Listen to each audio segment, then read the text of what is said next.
스데반 집사님은 성령 강림 후 첫 번째 순교자입니다. 그분은 순교하시던 순간에도 날아오는 돌을 의식하는 것이 아닌 하늘을 우러러 주목합니다. 자신을 향해 돌을 던지는 이들이 바라보이는 것이 아닌 하나님의 영광과 및 예수님께서 하나님 우편에 서신 것을 바라봅니다. 자신을 죽이는 그들을 향한 미움으로 그 마음이 들끓는 것이 아닌 오직 그들을 향한 긍휼함과 성령님의 충만만이 용암처럼 들끓고 있습니다. 그래서 돌이 날아와 온몸이 다 깨어지는 그 순간에도 마지막 힘을 다해 간절히 기도합니다.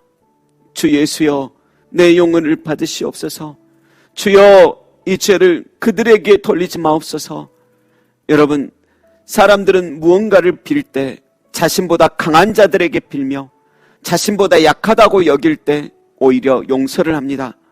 그런데 현재 자신을 죽이는 그 강한 자들을 용서하고 있습니다. 왜입니까? 스데반의 눈에는 그들이 전혀 강하게 보이지 않고 오히려 가련해 보이고 초라할 정도로 약해 보이기 때문입니다. 그래서 이 불쌍한 사람들 용서해달라고 기도하기까지 하는 것입니다. 스데반의 눈에는 오직 하나님과 하나님 우편에 서 계신 예수님만이 여전히 강할 뿐입니다.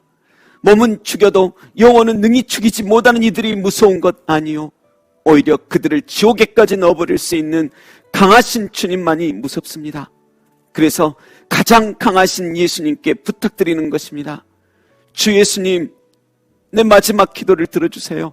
주 예수님, 내 영혼을 받아주세요. 부디 강하신 주님께서 저 약하고 가련한 이들 용서해 주시길 원합니다. 스데반의 영혼은 마지막 순간에도 너무 차분합니다. 반대로 돌을 던지는 이들만이 격분하며 잔뜩 흥분되어 있습니다. 만일 그들이 하나님의 마음을 소유하고 있었다면 그리하지 못했을 것입니다. 그들이 정말 하나님의 사람이 맞다면, 아니 그들이 그냥 사람이라면 사람이 사람을 죽인다는 게 두려웠을 것입니다. 그런데 그들은 복음을 전하는 스데반을 성 밖으로 질질 끌고 데려갑니다. 여러분, 그곳은 고통의 현장입니다. 스데반이 짐승처럼 질질 끌려갈 때 땅바닥에서 올라오는 그 숱한 먼지들과 애처롭게 그 끌려간 흔적들을 만일 스데반의 가족들이 보았다면 얼마나 마음이 메어졌을까 생각됩니다. 그리고 그들은 본격적으로 돌을 던지기 위해 겉옷을 벗었습니다. 논밭에서 일하다가 너무 덥지만 그럼에도 더욱 열심히 일하고자 하는 마음으로 겉옷을 벗은 게 아닙니다. 물속에 빠져 허우적거리는 이가 너무 불쌍해 겉옷을 벗고 물에 들어가 구조하려 함도 아닙니다. 오직 착한 사람 스데반, 아무 반항도 못하며 기도하고 있는 그 스데반을 죽이기 위해 돌을 던질 때 겉옷이 거추장스러워 더 자유롭게 던지기 위해 겉옷을 벗는 것입니다. 여러분, 원래 투석형을 할 때는 첫 번째 사람이 죄인의 뒷머리를 잡아채서 얼굴이 하늘이 보이도록 넘어뜨립니다. 그러면 두 번째 사람이 큰 돌을 들어 죄인의 심장 부위가 으깨지도록 던집니다. 그리고 나면 그곳에 있는 모든 이들이 또 단체로 돌을 던져 죽이는 게 당시 투석형이었습니다. 그런데 스데반 집사님께서 그렇게 돌 맞아 죽을 정도의 죄인이었습니까? 결코 아닙니다. 예루살렘 교회 안에서 셀 수 없을 정도의 수많은 사람들 중에서 지혜롭다고 성령으로 충만하다고 세상 속에서도 사람들에게 칭찬받는다고 인정받은 최종 7인 중에 한 사람으로 뽑힐 정도로 귀한 사람이었습니다. 여러분, 그런데 그도 이제껏 사람들에게 칭찬받고 존경받으며 살았듯이 남은 인생도 그렇게 존경받고 인정받고 사랑받으며 살고 싶으셨을 것입니다. 그러나 참으로 악한 사람들은 그 스데반 집사님을 가만히 두지 않습니다. 어찌 보면 그들이 돌맞아 죽을 존재들인데 반대로 군중심리를 일으키고 또 군중심리에 당해 그들은 눈이 뒤집힙니다. 자신들이 악당이면서 저 존귀한 사람을 악당처럼 여기며 돌을 던져 죽입니다. 그들은 기대했을 것입니다. 스데반 집사님이 돌을 든 군중들 앞에서 눈물을 흘리며 손을 빌며 나 좀 살려달라고 간절히 애원하는 모습을 마음속에 이미 그렸는지 모릅니다. 그러나 스데반 집사님의 태도는 오히려 정반대였습니다. 사도행전 6장 15절에 스데반의 얼굴은 천사의 얼굴과 같더라 했는데 잡혀갈 때나 스데반이 최종 변론할 때나 그리고 돌에 맞아 죽어갈 때에나 한결같이 모두 다 스데반은 똑같이 천사의 얼굴 같았을 것입니다.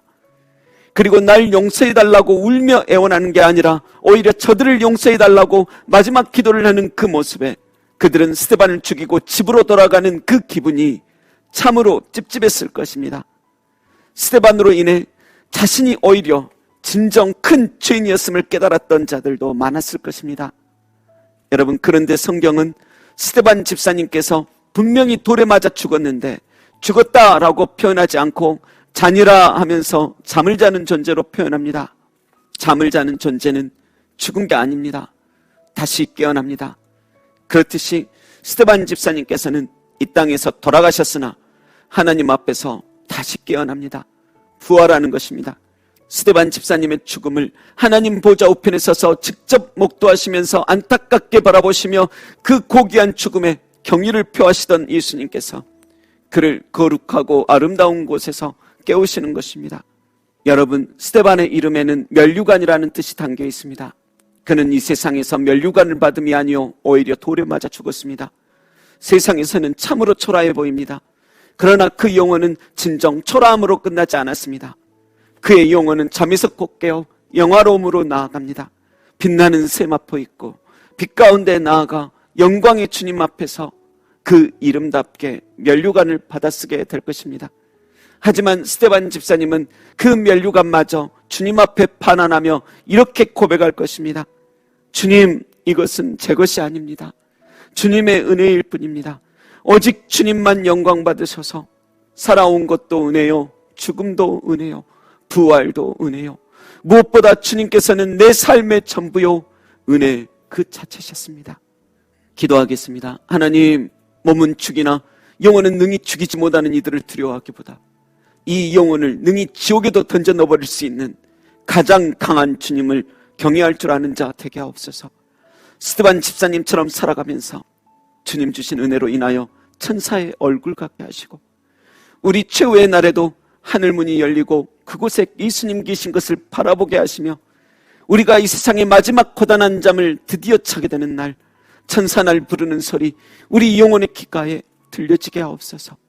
때로 우리가 스데반처럼 살지 못했을지라도 주여 우리를 긍휼히 여기시어 모든 죄 사하시고 주의 은혜로 우리를 천국에서 깨워주소서. 감사드리며 우리의 전부이시며 우리의 면류관이신 예수님의 이름으로 기도합니다. 아멘.